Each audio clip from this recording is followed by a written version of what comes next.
Did you know that there's a magical setting that can significantly simplify the way you shoot handheld? This setting is called Auto ISO, and I use it all the time when I'm shooting handheld. Why? Keep watching. Hi, my name is Miklos Mayer and I'm a photo tour guide in Budapest, Hungary, and in this video I'm going to go into the Auto ISO function, what it does, when you should use it, and how to set it up. And I'm going to show you real-life examples. I often see people who are using manual mode all the time. So when they take an exposure here, they have to change all the dials and perfectly set the exposure. Then when they are shooting there, they have to again tweak the dials and set the exposure. And it takes so much time away from them. You don't need to use manual mode all the time. Instead, use this setting. This is that I put the camera into aperture priority mode. This is the mode where I have the option to select the aperture with the main dial.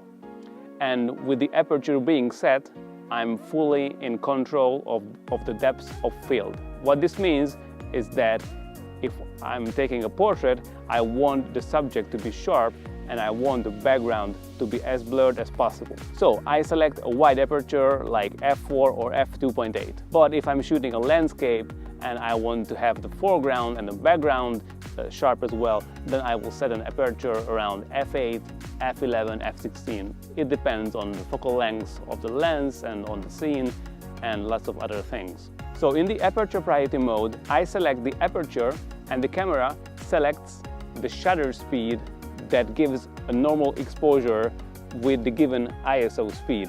But what happens if there's not enough light? With ISO 100, maybe the shutter speed will be around 1/10 of a second.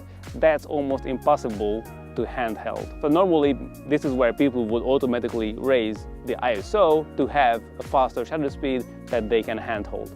Auto ISO does exactly the same thing, but without you having to think about it. So it will automatically raise the ISO speed to the level where it will give you a fast enough shutter speed. So if I put my camera into Auto ISO mode, I have the 70 to 200 millimeter lens and I'm on 70 millimeter focal length.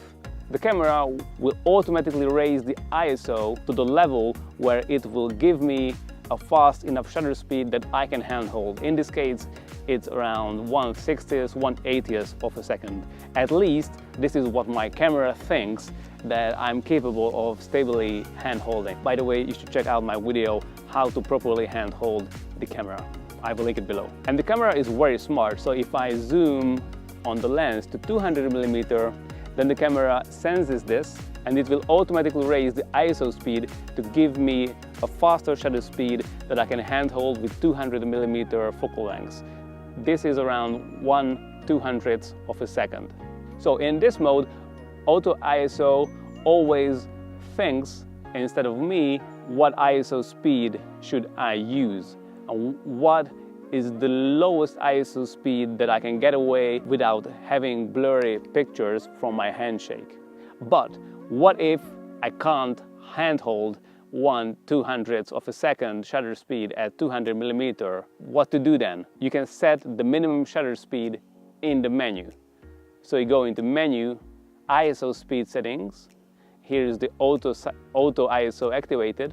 By the way, I can tell the camera what is the range I want the Auto ISO speed to move in. Right now it's between 100 and 25,600.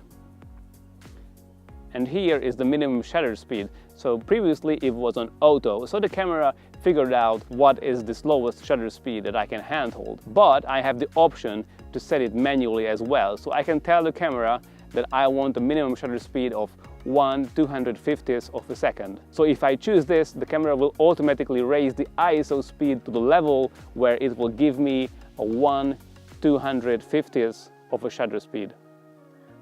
So this is the mode that I use almost all the time. So I set my camera into aperture priority mode and I set Auto ISO and I know what lens I'm using. So I usually tell the camera manually what the minimum shutter speed would be, and I'd like to be a bit more conservative, or a bit more not conservative. So I like to have a bit faster shutter speed than what the camera would give me. On most newer cameras, you can configure the auto minimum shutter speed setting as well. So if you go into the minimum shutter speed settings and into the auto, and if you press info, or on a Nikon, if you press right, then you can configure the auto setting as well. In this case, you can make it faster or slower. So instead of the camera picking 1/60th of a second with a 70mm lens, it will give you a 1/120th of a second. But what if I want to have a faster shutter speed than 1/250th of a second? What if I want to have 1/1000th of a second? Maybe I'm shooting at a sport event, or maybe I'm just taking photos of my son running towards me. In this case, I want to have a faster shutter speed. So what I can do now is that I set the camera into manual mode, pick the aperture I want to use, let's say 5.6, and then I manually set the shutter speed to 1/1000th of a second. And this way, the camera will not change the shutter speed, neither the aperture, it will just change the ISO. So wherever I point the camera, if I point here, it's going to give me like 3200 ISO. If I point it up to the sky, it gives me 800 ISO. So that was it about Auto ISO. I hope you liked the video. Before I go, I just remembered I forgot something. If you have a Nikon camera, Auto ISO is a bit different there.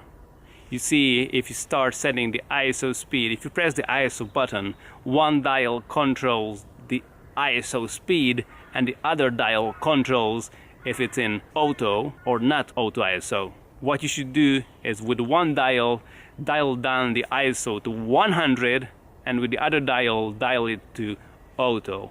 Because on Nikons, if you set the ISO to Auto ISO, the number that you see there is going to be the lower limit of your ISO speed. So if you see ISO 800 there and it's an Auto ISO, the camera will never pick an ISO speed lower than 800.